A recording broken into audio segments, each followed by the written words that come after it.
Guys ये मेरी first videos है मैक्रो इकोनॉमिक्स की। गाइज़ अगर ये वीडियो अच्छी लगे तो इसको लाइक शेयर और कमेंट ज़रूर करना।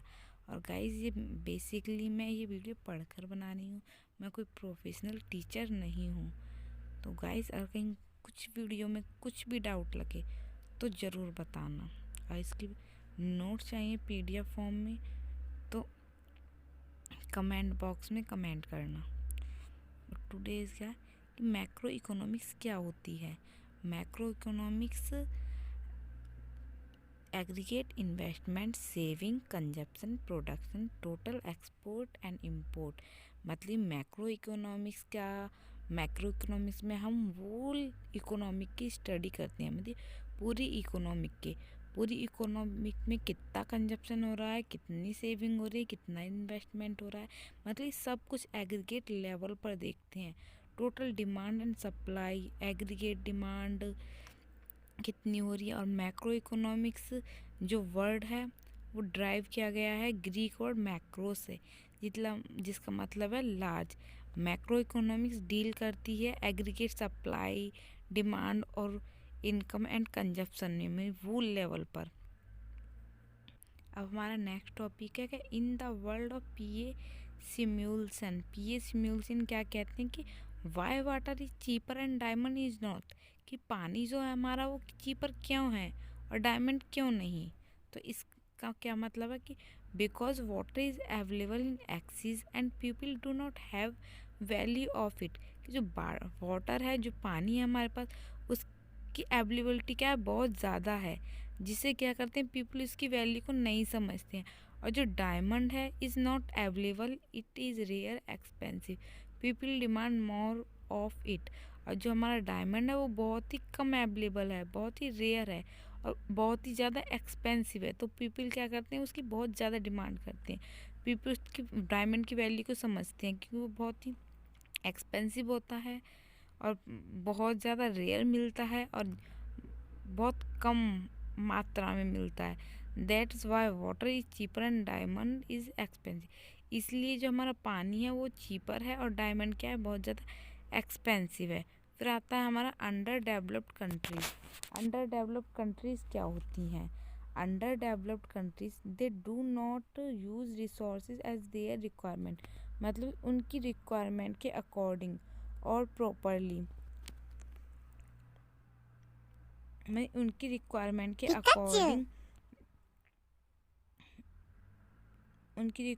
के अकॉर्डिंग, रिसोर्सेज का जो मतलब जो उनकी रिक्वायरमेंट है उसके अकॉर्डिंग उनको रिसोर्सेज नहीं दिए जाते, वो उनके अकॉर्डिंग रिसोर्सेज का यूज़ नहीं करती हैं। Their development is much slower than it should be. There are lack of access to job opportunities, health care, drinkable water, food, education, housing. African example, African countries, Afghanistan, Asia, Latin America etcetera. तो under developed countries क्या होती हैं। Under developed countries वो countries होती हैं मतलब कि जिन countries को उनकी रिक्वायरमेंट के अकॉर्डिंग रिसोर्सेज का यूज़ नहीं मिलता है और उनका जो डेवलपमेंट होता है बहुत ही कम लेवल पे होता है और उनके यहाँ पर हमेशा जॉब अपॉर्चुनिटीज़ की, हेल्थ केयर की, पीने के पानी की, फ्लूड की, एजुकेशन की और हाउसिंग एक्सपेंस की हमेशा कमी रहती है, मतलब प्रॉपर तरीके से उन कंट्रीज़ का डेवलप नहीं होता है। इन कंट्रीज़ में हमारी जैसे कि अफ्रीकन कंट्रीज आती है, अफ़गानिस्तान आती है, एशिया आती है और लैटिन अमेरिका, ये सब क्या है, हमारी अंडर डेवलप्ड कंट्रीज़ हैं। अब हमारी सेकंड हेडिंग है development and developing countries. Development और डेवलपिंग कंट्रीज़ क्या होती है। The two countries are developed nation and developing nation. दो कैटेगरीज होती हैं हमारी, एक डेवलपिंग नेशन और developed nation. Developed nation are generally categorise as countries that are more industrialise and have higher per capita income level, and developing nations are generally categorized as countries is less industrialized and lower per capita income. Pikachu. तो developed countries कौन सी होती हैं? Developed countries, develop nation वो होता है, और developing countries, developed nation वो होता है जो जनरली कैटेगराइज किया जाता है उन कंट्रीज़ में जो कंट्रीज़ बहुत ज़्यादा इंडस्ट्रियलाइज होती हैं, जो कंट्रीज़ मोर इंडस्ट्रियलाइज होती हैं और जिनकी हायर पर कैपिटल इनकम लेवल होती है, मतलब उनका पर कैपिटा इनकम हायर लेवल का होता है और बहुत ज़्यादा इंडस्ट्रियलाइज होती हैं, उन कंट्रीज़ को हम डेवलप्ड कंट्रीज़ बोलते हैं। मतलब कि वो कंट्रीज़ हमारे डेवलप्ड नेशन में आता है। और डेवलपिंग नेशन कौन सी कंट्रीज़ होती हैं? Developing nation are generally categorise as countries that are less industrialise and lower per capita, और जिन कंट्रीज़ का लो पर कैपिटा इनकम होता है और जो लेस इंडस्ट्रियलाइज होती हैं वो हमारी डेवलपिंग नेशन में आती हैं। अब हमारा आता है importance of macro economics. Macro economics क्यों ज़रूरी है? Formation and education of economics की फॉर्मेशन और एजुकेशन के लिए। Formulation and execution of economics. In that we have to study whole demand and supply, we have to plan and we make policies and implement it. मतलब कि हम economic की ज़्यादा से ज़्यादा, मैक्रो इकोनॉमिक्स क्या पूरी इकोनॉमिक की स्टडी करती है, तो ज़्यादा से ज़्यादा डिमांड और सप्लाई की स्टडीज़ करके उनके लिए प्लान करना और पॉलिसीज़ बनाना और उन पॉलिसीज़ को इम्प्लीमेंट करना, इसमें भी क्या करती है मैक्रो इकोनॉमिक्स हेल्प करती है और प्रोवाइड करती है एक ग्राउंड लेवल गवर्नमेंट को।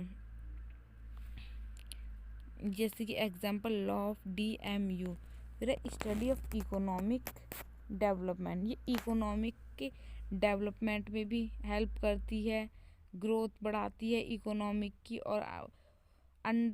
और जो अंडरस्टैंड करती है उन प्रॉब्लम्स को जो अंडर डेवलप कंट्रीज़ होती हैं उनकी क्या प्रॉब्लम्स हैं उनको समझने में हेल्प करती है, कॉरपोरेशन में हेल्प करती है, इम्बैलेंस रीजनल ग्रोथ में हेल्प करती है, countries which are under develop, जो कंट्रीज़ अंडर डेवलप्ड हैं। स्टडी ऑफ वेलफेयर क्या इस मेन ऑब्जेक्टिव है हमारी मैक्रो इकोनॉमिक्स का कि वो सोसाइटी के वेलफेयर को भी देखती है। इट हेल्प इन इट, उसमें भी हेल्प करती है, उनकी हेल्थ को देखती है, पर्सन के को सेटिस्फाई करती है, हैप्पीनेस करती है। थ्योरी ऑफ इन्फ्लेशन, या इन्फ्लेशन की थ्योरी को बताती है। Inflation is good for economic, inflation क्या होता है? जो बहुत इन्फ्लेशन का मतलब होता है महंगाई इकोनॉमिक के लिए ज़रूरी है। Due to it our per capita income level increase, हमें अपनी पर कैपिटा इनकम, हमारी इकोनॉमिक की जो पर कैपिटा इनकम है उसको बढ़ाने के लिए हमें महंगाई बढ़ाना भी ज़रूरी है, not deflation. Basic difference between micro economics versus macro economics. Micro economics और मैक्रो इकोनॉमिक्स में बेसिक डिफरेंस क्या है? Micro economics versus macro economics. Microeconomics, when the determination and behavior of consumption, production, demand and supply, price and employment of resources, variable are studied at the level of individual product, individual consumer or individual producer. It makes a microeconomics. Microeconomics जो word है वो Greek word से लिया गया है माइक्रोस, जिसका मतलब होता है स्मॉल। माइक्रो इकोनॉमिक्स क्या करती है? डील करती है इंडिविजुअल की आउटपुट लेवल के बारे में, उसकी एम्प्लॉयमेंट लेवल के बारे में, डिमांड और सप्लाई के बारे में एक इंडिविजुअल लेवल पर। और माइक्रो इकोनॉमिक्स जो वेरिएबल्स हैं वो डिमांड हुए, सप्लाई हुए, एक्सेट्रा। और मैक्रो इकोनॉमिक्स क्या है? जो वर्ड है वो लिया गया है ग्रीक वर्ड मैक्रोस से, जिसका मतलब क्या है, लार्ज। तो when the determination and behaviour of consumption, product demand and supply, price and employment of resources variable are studies at the aggregate level, it make a microeconomic studies। Microeconomics क्या करती है, determine करती है consumption level को, supply and demand को, aggregate supply और aggregate demand को, consumption को, इनकम को, किस पे, एक लार्ज लेवल पर। एग्रीगेट डिमांड सप्लाई को बताती है फुल इकोनॉमी की, पूरी इकोनॉमिक की। और ये इसके वेरिएबल जो होते हैं मैक्रो इकोनॉमिक्स के, वो एग्रीगेट डिमांड हुआ, हमारा एग्रीगेट सप्लाई हुआ, इनकम हुआ, एक्सेट्रा। अब आता है हमारा limitation of macro economics. Macro economics की लिमिटेशन क्या होती है, it ignore the structural change in the constituent element of the aggregate, therefore the conclusion drawn from the analysis of the behaviour of the aggregate variables may be misleading. मतलब कि ये structural जो changes हो रहे हैं उनको ignore करती है, ये सिर्फ एग्रीगेट बिहेवियर को देखती है, वेरिएबल्स को एनालाइज करती है और कंक्लूजन को ड्रॉ करती है। Macro economics deal with national aggregate and aggregate are not a reality. Macro economics क्या करती है, नेशनल एग्रीगेट्स में डील करती है, लेकिन जो एग्रीगेट होते हैं वो रियलिटी नहीं होती हैं, but a picture or approximately of reality, लेकिन पिक्चर होती हैं और एक्सप्रोक्सीमेशन रियलिटी होती है। Some economics concern macro economics only in an in actual attraction. कुछ इकोनॉमिक्स क्या करते हैं, मैक्रो इकोनॉमिक्स को कंसर्ट करते हैं किस में, इन एक्चुअल अट्रैक्शन में, विदाउट मच प्रैक्टिकल यूज, मतलब बिना किसी प्रैक्टिकल यूज के इन एक्चुअल अट्रैक्शन बता देते हैं। कुछ economics in that we only doing aggregate of demand, supply and all other variables, not we are getting actual figure of that, so it is simply in actual attraction without much practical use। Ignore welfare of individual. Macro economics क्या करती है, individual के welfare को ignore करती है, individual क्या कर रहा है क्या नहीं, उसकी डिमांड क्या है, उसकी सप्लाई क्या है, उस सब चीज़ों को इग्नोर कर देती है। वो सिर्फ वूल इकोनॉमिक की स्टडी करती है, उसके एग्रीगेट डिमांड और सप्लाई को देखती है।